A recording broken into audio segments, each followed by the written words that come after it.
Wanted to talk to you today about your health goals and how to establish them. But firstly, let's identify your big why. What is your big why? And then ask yourself 4 crazy questions. What might be good about not changing? You stay comfortable and it's familiar. What might be bad about changing? It could be uncomfortable. People might not like me if I change. What might be good about changing? Increased confidence, you feel fitter and you're happier. What might be bad about not changing? It could be quite negative consequences for your health in the future.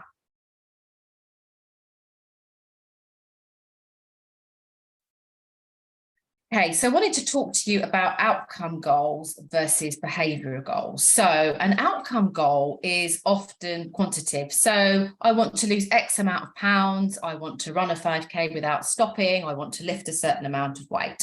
A behavioural goal is something that you'd focus on, which you might do to actually get there. So for example, at lunch, I'm going to eat some fresh fruit. I'm going to try and go out for a run each week.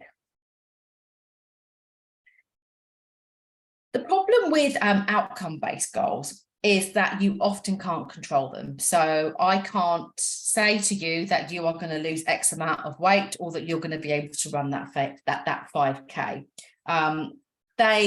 It's not 100% guaranteed. So let's look at the pros and cons of outcome-based goals. The pros is that they're tangible and they're really easy to recognise. They're familiar and they're easy for others to notice as well. You can tell someone, I won the 5K race, or, I've lost X amount of pounds. The cons are to meet the goal doesn't always bring greater happiness. So just because you may want to get down to a certain size, it doesn't necessarily mean it's going to make you happier. And focusing on just the outcome really shifts away from other improvements that are going on. I see this so much with my clients. They're really frustrated because they haven't got to where they've got to be with their outcome-based goal, but they're making some amazing shifts with their mindset. Their relationship with food has improved. They're so much fitter than what they were before. But these kind of goals, I can't put like an outcome on it, really. It's more like a shift in behavior. So that's what I really want to talk to you today about, is about the shift. It's about having a shift in behavior.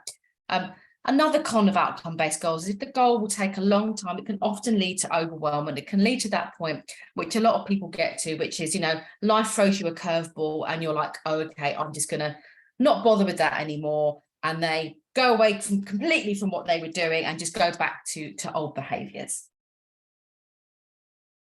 Behavior-based goals. Now, behavior-based goals are a lot more realistic and they place the emphasis on action rather than the expectation. And they put control in the right place with your actions rather than just your body. You often can't control your body or your athletic performance. You can only create the conditions and practice the behaviors that are more likely to get them in the direction that you want to go.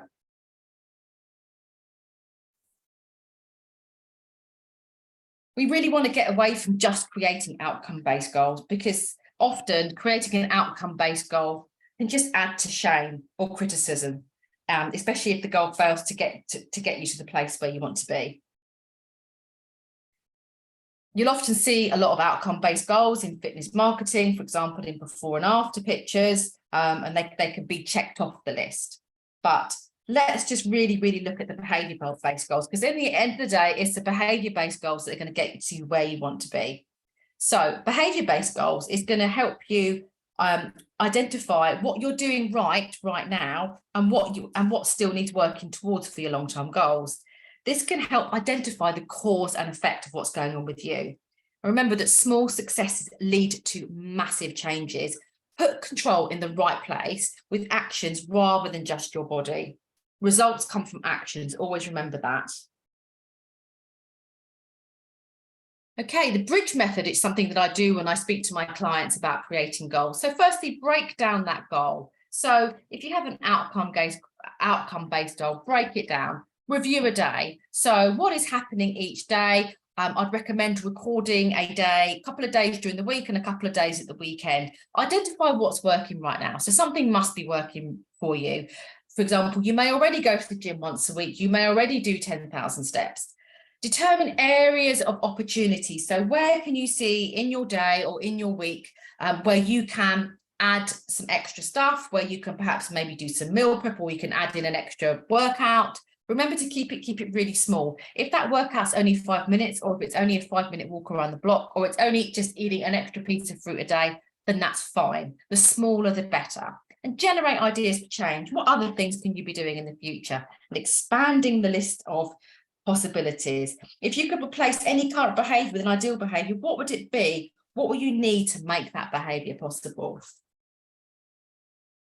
Setting habits. So big rocks and small rocks. I talk to my clients a lot about big rocks and small rocks. So imagine you've got a big jar and you've got to fill it with lots of big rocks and then smaller rocks inside it. In order to get everything in the jar, you're going to need to put the big rocks in first. So big rocks are things like getting enough good sleep, drinking enough water, receiving proper healthcare, managing the stress of daily life, and eating nourishing food, and practicing all of those things consistently.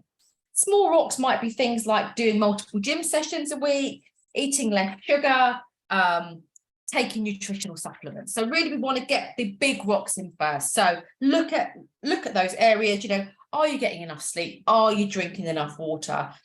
Are you receiving proper healthcare? How is your stress levels? How are you managing them?